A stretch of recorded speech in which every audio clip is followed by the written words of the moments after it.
Herman and April Moncrief were high school sweethearts. After 10 years of dating, they said, "I do." Both were Christians and had high expectations for their marriage. Our dating life was such a fairy tale. I just thought it was going to be this beautiful 50-year event. The first, I would say, 4 or 5 years, man, it was just like, it was still like we were on courtship, we were still dating. 5 years into their marriage, April was ready for kids, but Herman was reluctant. When they did get pregnant, they were shocked to find out they were having twins. And I remember the doctor saying, "I see 2 heartbeats," and normally people would be excited, and I was. But I called him at work to tell him, and it was silent. He was totally silent, because we're planners. It really just threw us for a loop. We planned the pregnancy, but we didn't plan 2 babies. Their children, Asia and Bryce, were born in March of 2005. Immediately, the pressure of being new parents created tension. I was mama, he was daddy. Those were our roles, not wife, not husband. We kind of forgot about each other. And so we just focused on the children. Herman found his escape through work.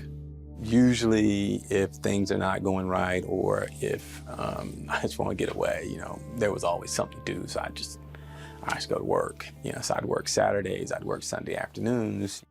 Resentful of Herman's work schedule, April lashed out verbally and fought for control in the marriage. As soon as he hit the door, I was like, "Get a baby, I'm tired, I need help, I need this."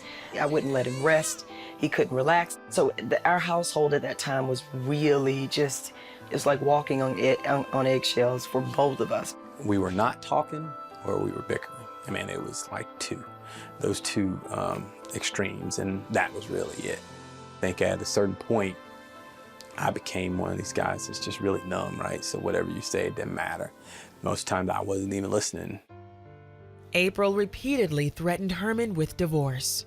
But I think part of me probably did want the divorce, but I didn't. And in my heart of hearts, I didn't. I kind of wanted to scare him into, you know, the ultimatum. And after the 50th time, I was just really trying to get his attention. Herman eventually reached his breaking point. You know, consistently, you know, twice a week, 3 times a week. You know, I want a divorce, I want out, I'm tired, I want a divorce. I was just to the point where, you know, hey, this is what you want, this is what I'm gonna give you. Not for one second, I didn't think that we would end up divorced. I should have, but not for one second did I think so. When he said, "Okay, I'll give you what you want, I'm done."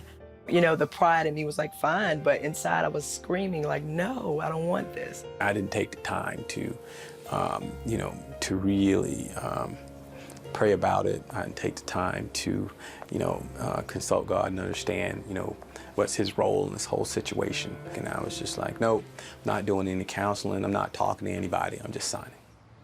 In 2006, the divorce was final. Reality hit for Herman when April moved 2 hours away to be closer to family. That's when I felt a huge sense of loss.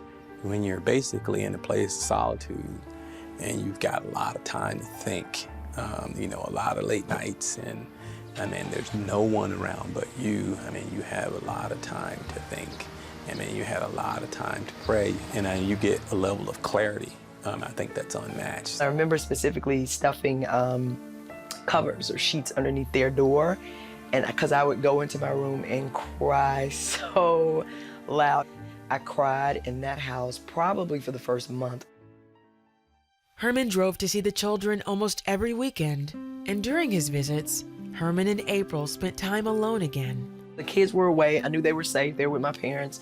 I didn't worry about them, so now I could focus on this, and he could focus on me.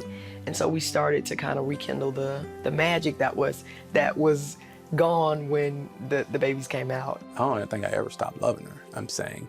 And I can say that honestly. And that's when I really said, okay, Lord, what do you want? What do I need to do here? What do you want me to do? After almost 9 months, Herman and April decided to give their marriage a second chance. They saw a Christian counselor and prayed together regularly. I think it was a tough road back because we both had to basically humble ourselves. It was very candid, it was very open, it was very healing. Herman and April completed their counseling just a month before their original anniversary date. So on October 6th, 2007, they remarried. I will tell people that second time was just the most magnificent thing ever because God was truly there. Like Jesus was, I felt it, we felt it. To stand up there and be able to, once again recite your vows in front of the Lord and in front of the people that we care the most about, it was a moving experience. To go from such a dark place to such a place of joy and jubilation. Today, the Moncriefs want other couples to know the hope they found in their darkest hour. Like, you can't go through what we've been through and not acknowledge him, that he healed and restored. Jesus did a miraculous thing for us, and he can do it for anybody. Stop trying to change it yourself. I would say have some faith in Jesus Christ. Take the time to commune with him.